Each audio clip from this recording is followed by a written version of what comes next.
When I was growing up, so I was born in the 70s, so I grew up watching TV, I guess, in the 80s and 90s. And masculinity was portrayed on TV in films with heroic characters like Rocky, Commando, He-Man, Rambo. And what's funny is all of those characters are portrayed as men of very few words. You know, they always had that one-liner. And I can see how that influenced them. And even, you know, that's what my brothers would play in the backyard. And it wouldn't be talking scenes, it'd be fighting scenes, of course, you know. And I still see it in the playground now. I teach primary school now, and I still see it being played out. What era did you grow up in? And what was masculinity like in the social scene for you? So I'm a 90s boy. So I grew up, I guess, mainly absorbing I was born in 1990. So, you know, started really, I guess, absorbing media in a conscious, I mean, even saying absorbing media in a conscious way is an interesting thing, because there would have been so many ways I would have been influenced in my first 10 years that I probably can't even isolate right now. But I guess for me, you know, like I grew up in the era where like homophobic slurs were the said thing. I think a really big thing was just not conscious about our language, which I think is something that the generations that are growing up now are becoming more and more conscious of language and how language affects people. Now, I think there's a far end of that scale that is, you know, political correctness gone mad, but that's, you know, that end of the scale. But I think this generation growing up are much more conscious of language and the effect of language on people, because and microaggressions. Exactly. So for me in high school, you know, the term gay was synonymous with bad or lame. And so when people said gay, they didn't actually necessarily mean a homophobic slur. And I actually really genuinely believe that they didn't think that, but it became synonymous with those things. And so then it became this like festering toxicity that would happen. And, you know, I have some of my, you know, I've got some close mates who, you know, I identify as a range of different sexualities. And when I was in high school, one of my best mates during high school, like I was fairly sure that he was like same sex, attracted to the same sex. But for me, during school, he never brought that forward to me and didn't say it until we'd finished school, and was like, hey, Al, just letting you know I'm gay. And I was like, I know, man. And I'm so glad that you feel safe enough to say it now. But I could really see how that would have been a really hard environment for him to be in, hearing this word that he really deeply identified with, or perhaps found challenging to identify with in the way that he would hear it being used. I mean, I still feel as though sport was still really, really important. But again, I feel I was in a school that was more accepting of differing things. Still not a lot, you know, it was still based on kind of what some schools are doing now in terms of inclusion and diversity. It was still pretty limited, but for the time it was good. And I mean, because of that, I mean, I grew up surrounded by people in suits.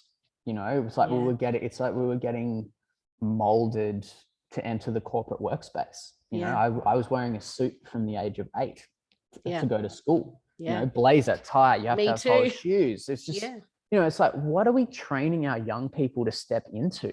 And why were they dressing women like traditional men clothes with a tie, and what's that about? Well, you know, and that's a whole nother kettle of fish, like the masculinization of women, and how that has become, you know, that's become valued, is masculine women stepping into the workforce, that because it's been such a hyper masculine space that women who enter that workforce kind of go, oh, well, I don't have much space for my femininity here, so I guess I got to step into my masculine.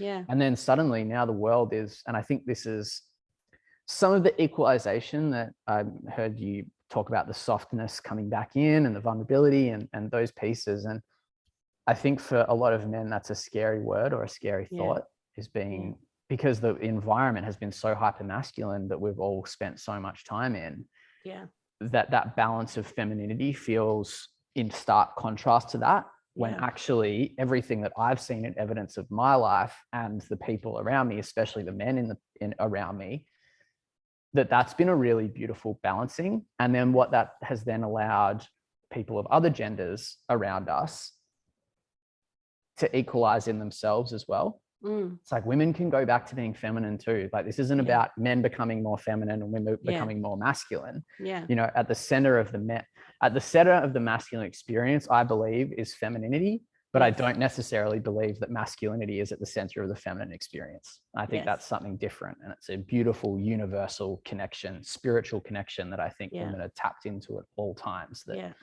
takes us men a little while longer to get to.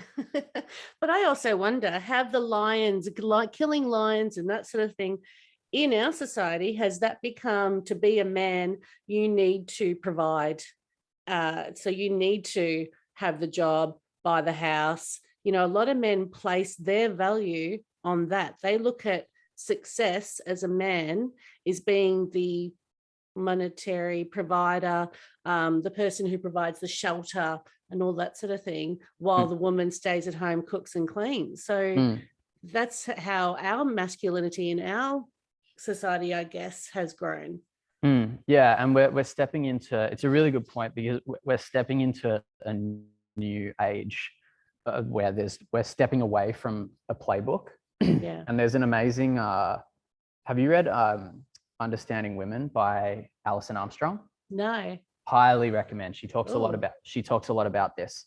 My partner and I, we're currently listening through the she's done an audio book that it's a live workshop, and so that's great content for anyone listening. But all right, you're gonna have to send that to me. highly recommend. And she speaks a lot about this idea of the hunter-gatherer mindset and how much it's still playing out, that really for the last 10,000 years, from, I guess, like a firmware perspective in our minds, nothing's changed that much for us. The world has changed a lot, but in terms of the software and the hardware that we're using, hasn't changed a lot. And this idea of, if we were to look at that, for men, it's this idea of the protector and this idea of the provider. And, you know, Alison Armstrong speaks about this idea of like single focus in men. It's like, I'm going to go hunt that thing, and then I'm going to bring it back, and then everyone's going to be able to eat the thing that I hunted.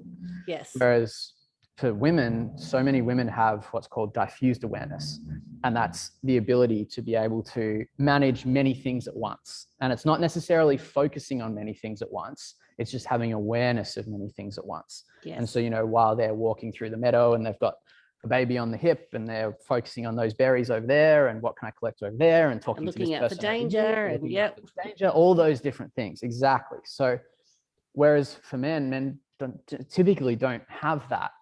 And so what happens in a world where, you know, women are moving more and more into leadership, which I am full advocate for, and like I can't wait until we have, you know, someone who is a different gender to being a man that is running our country, because I think that will be the ultimate thing when things shift. We had it once, but geez, she copped it. Right. And how interesting that, regardless of the politics that were happening at the time and, you know, her leadership and however the party was reacting, how the masculine responded to femininity, and how much Julia Gillard, who I think was an incredible prime minister, and I wish we had have kept going that way, how much she had to step into masculine, even like, you know, how she had to dress to be respected, you know. And I think for me, Jacinda Ardern is the absolute goddess in the political space, and I love the way in which she leads with femininity, I think is the way of the future. And unfortunately, like, I hope we don't run out of time to be able to have more women and people of all genders in those positions of leadership, because they have a totally different perspective of what the world is like. Well, you look at her when there was natural disasters and the bombings and everything over in New Zealand, she was there hugging people. She was there listening to them. Whereas with the floods up in Queensland, everyone's saying, where's our Prime Minister? Look, I don't really agree. If I had ultimate say, I definitely wouldn't want Morrison as our Prime Minister. But then there's elements that I can also empathize with his situation where, okay, and I think this starts to speak to the range that is required and the opportunity, especially for men in this new space of going, you're not losing anything. You're actually gaining things by going the way of expanding into more femininity. Yeah. Because how can you go and be masculine and strong in the face of Putin while then being able to turn around and be like showing loving arms to your own country? Yeah. And so this range, it's like there's so many men that have been and to some degree, I have to be so careful in this space because it can be a bit of a minefield, the gender space, but to some degree, through no fault of their own, they've been products of their own environment. Yeah. Where they haven't had opportunities, as we said, perhaps in insular communities, or they continue to be surrounded by people that just reiterate their own cognitive biases of the world. Yeah. Where they don't change. They don't have an opportunity for change because they don't see a different way. Now, I actually think that most of the world has had opportunities to see a different way, and it's felt like a harder way where they get put on the back foot, and so they don't want to go that way. And so starting to look at, well, what do we actually need of our politicians moving forward? Like there is crisis after crisis happening, and we need this intense adaptability. We don't need these old, like we don't need, John Howard was great in his time in some ways and terrible in others, but the world is so much more complicated now than when he was Prime Minister, or when, anyone kind of before then, Keating, Hawke, all these people that we put up on pedestals. The world is a vastly different place, changing minutely, by the minute. Yeah. And so we need people that, we look back to that single focus or diffused awareness. Feels like to me having someone with diffused awareness would actually probably be the best kind of leader for us right now.